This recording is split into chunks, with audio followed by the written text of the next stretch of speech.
Hey, it's Ella. Hey. On this holiday Monday, we've got a rerun of a great episode for you. And it comes with an idea for the start of the year: making a new friend. I know that for a lot of us, myself included, maintaining friendships as an adult can be hard. We don't always prioritize it. And where do you even find new friends? Where do you go? What do you do? What do you talk to them about? How do you make the time? Wouldn't it be easier to just stay home? Well, it turns out that friendships are incredibly important for our health and happiness. So today, I'm going to turn things over to Maggie Penman. She's a reporter for The Optimist, and she has some advice on how to make and keep friends. Here's the show.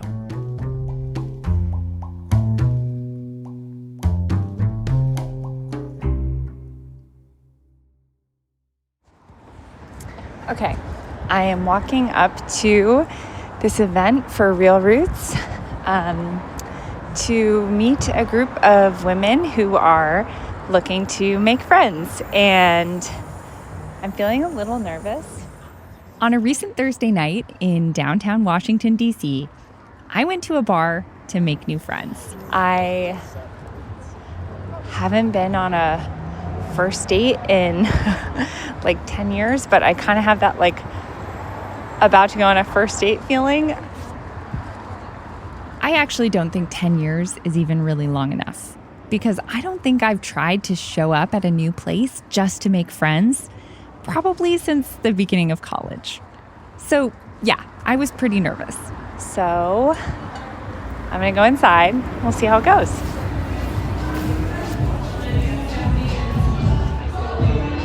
Real Roots is an app that matches you with a group of new potential friends. In other words, basically strangers. And it's trying to solve this problem that a lot of people have. It's not just me. It's really hard to make new friends as an adult.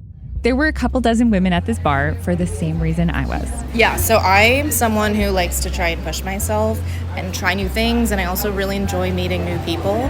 I grew up with social anxiety, and now that I'm an adult, it's actually really hard to make new friends because I just work and sleep. I work from home, so pretty isolated. I have been for a little while. I've been here about a year. Making friends as a grown-up is hard. As you may have heard, we are not doing a very good job as a society of prioritizing friendship. There was even a Surgeon General advisory a couple of years ago declaring a loneliness epidemic and talking about all of the dangerous side effects of being isolated. A lot of experts say this was a problem even before COVID-era lockdowns made everything worse. COVID only exacerbated it, but also, I think, made people appreciate just how important friendship was in their lives. This is Billy Baker. He's a journalist and author of the book We Need to Hang Out, a memoir of making friends. So I think, naively, optimistically, we are now in a golden age of friendship appreciation. People are acutely aware of how important it is. And for me, like, getting involved in this and then working on and solving my own friendship problems was the greatest gift I've ever given myself.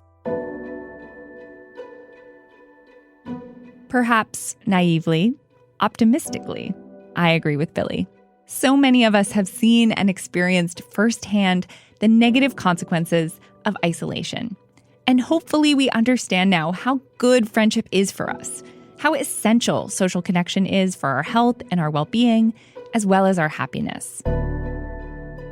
But that doesn't make it any easier to make friends as an adult.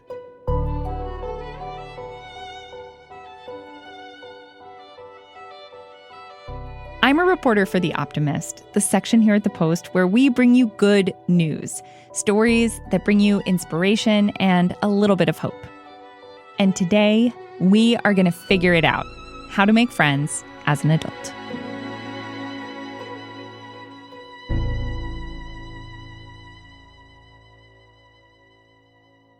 For Billy Baker, this all started with an assignment from his editor at the Boston Globe. He wrote Billy an email that said, "We have a story we think you'd be perfect for." And so I marched down to his office and said, lay it on me. And he looked at me and said, I want you to write an article about how middle-aged men have no friends. And I think initially I was offended. Billy had just turned 40 at the time. So first of all, he was like, who are you calling middle-aged? But secondly, Billy was like, wait, I have friends. I have a lot of friends, actually. Right? It really only took a short walk back to my desk in the newsroom to go through an inventory of people I think is my great friends. And it was like, I haven't seen that guy in a year. I haven't talked to him in forever. And by the time I sat down, it was like, you know what? I am perfect for this story because I'm so typical. So Billy wrote the story. He wrote about all the data and studies that say loneliness is terrible for us, all the things that get in the way of friendships, and why we have to prioritize them anyway. The story went viral. It went around the world. Like before I knew it, I was the guy on NPR talking about male loneliness, which was not what I wanted to be when I grew up. But, it was the right time. It was the beginning of what has become now a very public issue. This article ended up becoming his book. And as Billy said, taking this project on was the best thing he's ever done for himself. Because the thing about friendship is it's really good for you, but it's also just fun. It's the lowest of low-hanging fruit. It's not eating your broccoli and going to the gym every day, right? It's hanging out with the fellas and then apparently reaping all these wonderful mental and physical health rewards, which I struggle to put my finger on. I played in an indoor golf league last night with 3 guys. I mean, we told jokes, we made fun of each other. Apparently, I'm a healthier human this morning. Yeah, well, tell me about some of that research. What did you learn as you were first writing this article and then later your book about why is friendship so important? Well, so the jumping off point for the article was about how negative the health consequences were if you don't have a robust friendship circle in your life. And for me, loneliness kind of clears the room, right? No one really wants to talk about loneliness. I didn't really want to talk about loneliness. But friendship, I mean, you say that word and everybody lights up, right? You're going in your memory banks and remembering all these wonderful times you've had with your friends. So the article dealt with the negative in me kind of raising my hand and saying, I need to do something about this. When I was asked to write a book, I was like, I don't want to write a book about loneliness. I want to write a book about how we incorporate friendship into our lives. At the time, I had just turned 40, which seems to be the age when it hits a lot of people, where you kind of look around and you're like, wait a minute, I've been doing everything right in my life, but I don't have anyone that I'm actively hanging out with. So I want to pause on that point, actually, because I think a lot of it's, myself included. I'm 35. I have a toddler and a full-time job and a dog who needs to be walked. And I think a lot of us in these kind of busy middle of the life times are like, of course I have friends. But then when you really stop to think about it, you're like, wait, one of my best friends from high school still hasn't met my daughter because we haven't seen each other in that long. So I think part of the process you were going through is a process that many of us go through when we really stop to think about wait, when did we last hang out with people just for fun? Yeah, I think your story is every story, right? We were never taught to prioritize friendship. And I think what I did, the gift I gave myself, is to put friendship on the to-do list every day alongside eating well, taking care of the family, taking out the trash, all those things. It needs to be a part of our daily life if you really are going to reap the benefits. And having a toddler is no joke, right? That's a full-time job. It is no joke. But you need to make time for your friends. And so when I wrote the book, I really went on this journey to try and figure out how to have a functional friend life. And I made a mistake initially, which is I thought that meant getting the band back together. Most people, especially men, if you ask them who your best friend is or your best friends, they're going to go back in the past. They're going to reference people from high school or a sports team or college or whatever it might be. So I ran around like a maniac trying to get all these bands back together, and it was fun. And I reconnected, and our relationships were stronger than they'd been since that point when we became best friends. But the past is a nice place to visit, but you can't really live there. So I had to address a situation that I think many people find themselves in. I don't live where I grew up anymore. I had done the proverbial thing where we had our second kid and we moved to the suburbs, and I thought I was going to be broing out with the dads on the sideline. And, there were a few I feel like I connected with. But at the end of the day, I became my sort of jumping off point for what I wanted was when I was writing the original article, I had referenced these older guys that live in my town who have this thing they call Wednesday night. And it's not even an event. It's a promise that every Wednesday night we'll get together and we'll do something, anything.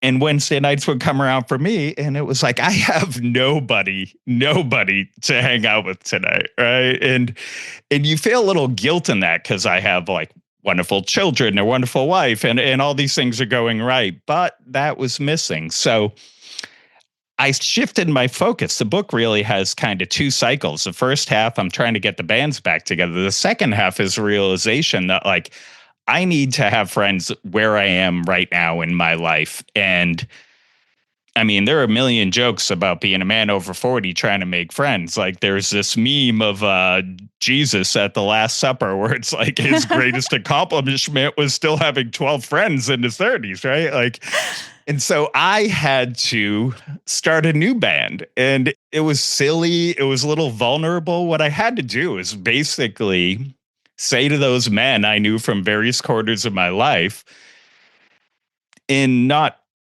these exact words, but the sentiment was correct. Like, I feel a spark when I'm around you. I light up a little when we're together. Like, we need to hang out, right? Like, and what was the reaction that you got when you would say that to people?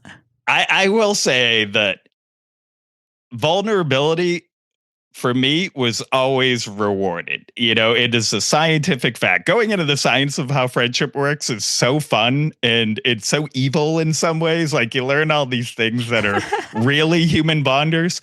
One is that we like people that we know like us. Yeah. Like we are just simply like, yeah, it's that simple. The other is that one of the greatest bonding mechanisms ever created is mutual dislike of a third party. So complaining about like the soccer coach who coaches your kid's team, or yeah, those are connectors, right?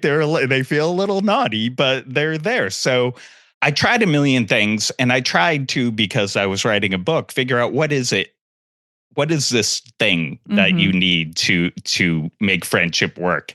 And I had a stupid Post-it note on my wall for a couple of years that said that thing. And I was trying to figure out what that was. And the closest thing I could think of to it was Velcro. But Velcro feels a little harsh, right? There's something, it makes this violent noise when you take it apart. And then I started reading about Velcro. And Velcro was invented by the scientist who was walking through a field with his dog and wondering why his socks and his dog were covered in these burrs. And he looked at them under a microscope, and he saw that they had little hooks. And so he created a synthetic version of that he called Velcro, and he named it using a portmanteau of the French words velours and crochet, which, if you translate that literally, means velvet hook. And that hit me. I was like, that's the right term for that thing you need. You need a velvet hook. You need some soft connector that's regular, that's on the schedule, that keeps you connected. You need a way to be friends with your friends. After the break, with Billy's coaching, I try to make a new friend. We'll be right back.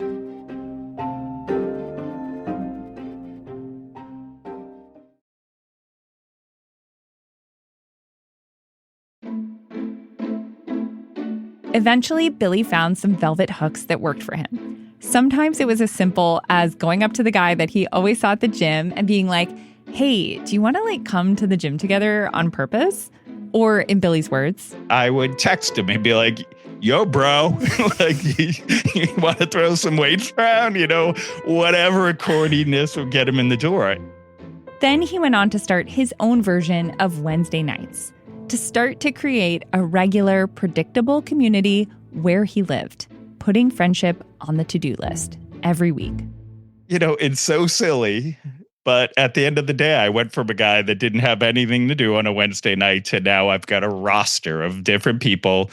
Ultimately, I tried to start a Wednesday night group of my own. That was the conclusion of the book. And it was okay. It felt a little forced, sitting around. First, we met in a barn, then we were hanging out around campfires. It became different things. But that Wednesday night group still works, but in smaller groups. They're now sometimes hanging out without me. I'm like, whoa, I introduced you guys. What, the three of you are now doing this? I mean, it's working well. And I think that, another cool thing about the science is thinking about the group size. So 3 people is what they call the laughter group. If you want to have a laugh, 3 is the right number. If you want to have a conversation, 4 is about the limit. And if you ever look around at a dinner party, people standing around chatting, when a group gets larger than 4, it naturally breaks into smaller groups. There are these wonderful things that these creepy social scientists have determined by just watching us in the world, but they hold true. So, smaller groups work better than bigger groups. 4 is about your max level for a conversation. You and I spoke a few weeks ago, and I confessed begrudgingly that I've become a golfer. Mm-hmm. And when I was first writing this book, every guy I knew who was a golfer was like, dude, just play golf. And I was like, no, it's more complicated than that. It's more nuanced. You're like, no, I need to do research into science. And they're like, just play golf. And you know what? They were right. Because if you look at what golf is, it's 4 guys, right?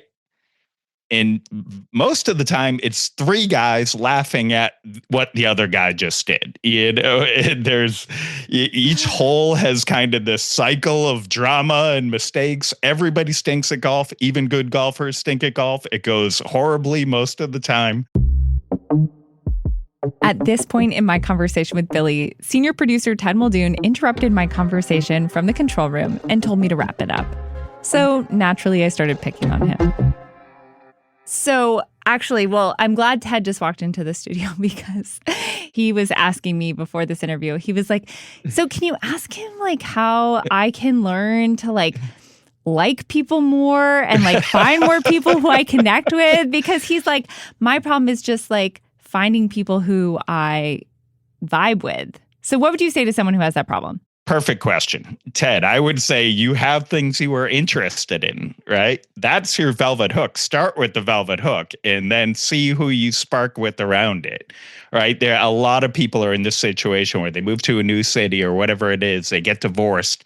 They are literally friendless. You have to go to those places where you do this thing that you already like, and then you're going to stand around talking about that thing you like.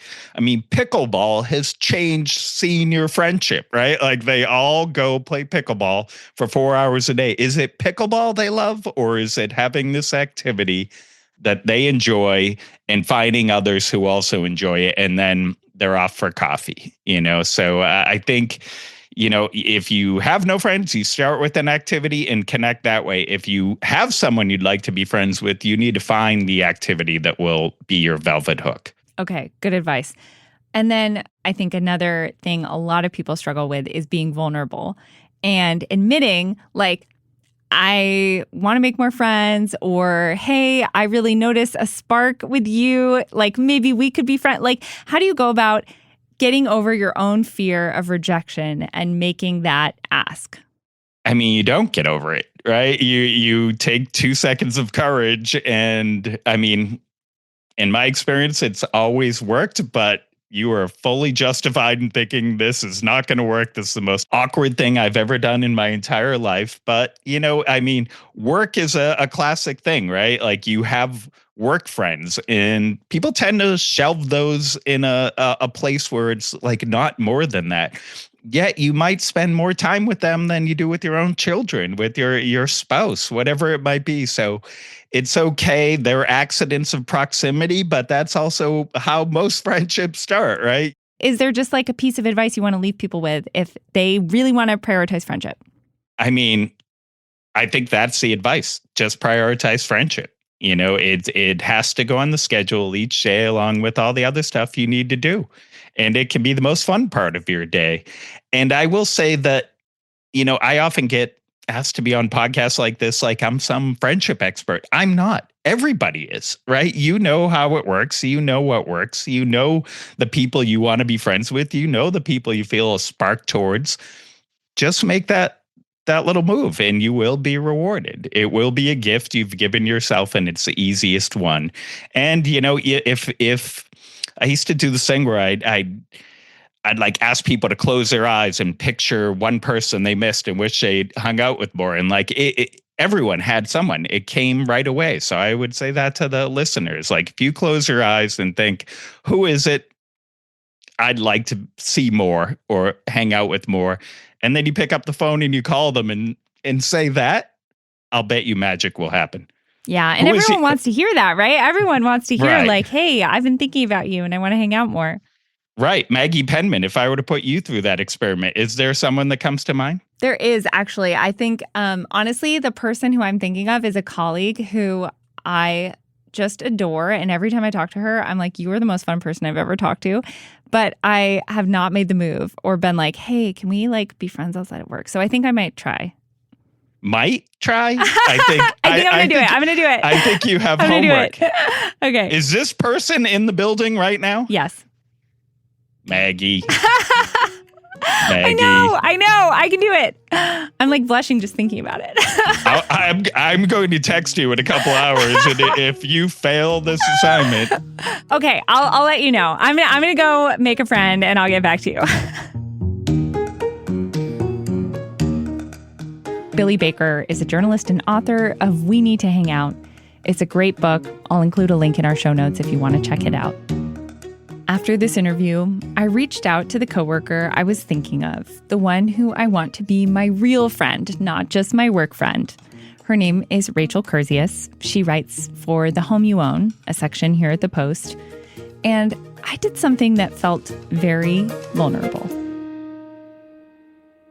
Yeah. Okay, wait. So why are we here? Yeah, what's going on? Okay. So the reason I called you into the studio this morning is you're fired. We're trying this new thing. It's a reality TV show where we fire people on. No. Basically, I'm doing an episode about friendship. Oh, I'm getting like nervous. Ooh. I'm doing an episode about friendship, and cool. I talked to this guy who wrote a book about how to make friends, and at the end of it, he was like, close your eyes and picture a person who you wish you were better friends with. And I thought of you. Oh my God, now I have chills. So I just wanted to say, Rachel, will you be my friend? Yes. It was really cute because like he realized he just needed to be more vulnerable. It is, I think, in some ways more vulnerable than like dating or something Yes. like that. Because with dating, there are a lot of reasons why it's like, oh, we're looking for different things. I'm monogamous and I already have a partner. Yes. Whereas for friendship, the only reason you would say no is because it's like, I just don't feel that vibe. You know what I mean? Totally. So it is in many ways more vulnerable. I think so too. Okay, well, I think this is the beginning of a beautiful Oh my God, friendship. this is so fun. Yeah. And also now we Best have work meeting ever. Right? I know. Well, thanks for coming. Thanks for being game. I love how I literally messaged you being like, can you come into the studio for mysterious reasons? And you're like, obviously. Yeah, that sounds great. Yeah. I love a mystery. Yeah. So, caveat here, not everyone is as easy to talk to as Rachel Curzius. But the thing about being vulnerable is it does work. The event that I went to at that bar to try to make friends, I'll admit it was a little awkward at first, but everyone knew we were all there to make connections. I ended up having some really great conversations and meeting people I never would have met otherwise. A professional ballroom dancer, a nurse who works with patients who have dementia, an aid worker who travels for work to places like Sudan. I'm not sure yet how many lasting friendships will come out of it, but I believe that Billy's right. If you keep putting yourself out there and putting friendship on the to-do list, near the top. Eventually, something will click. I'm Maggie Penman, and I'm here most Saturdays bringing you optimistic stories to cleanse your feed. If you want more content like this, subscribe to our newsletter. And if you think there should be an Optimist podcast, email me so I can forward it to my boss. My email is maggie.penman@washpost.com. Today's episode was reported and produced by me with help from my friend, Ted Muldoon. He also mixed the show. My editor is Allison Klein. That's it for today. Call your friend or make a new one, and have a great rest of your weekend.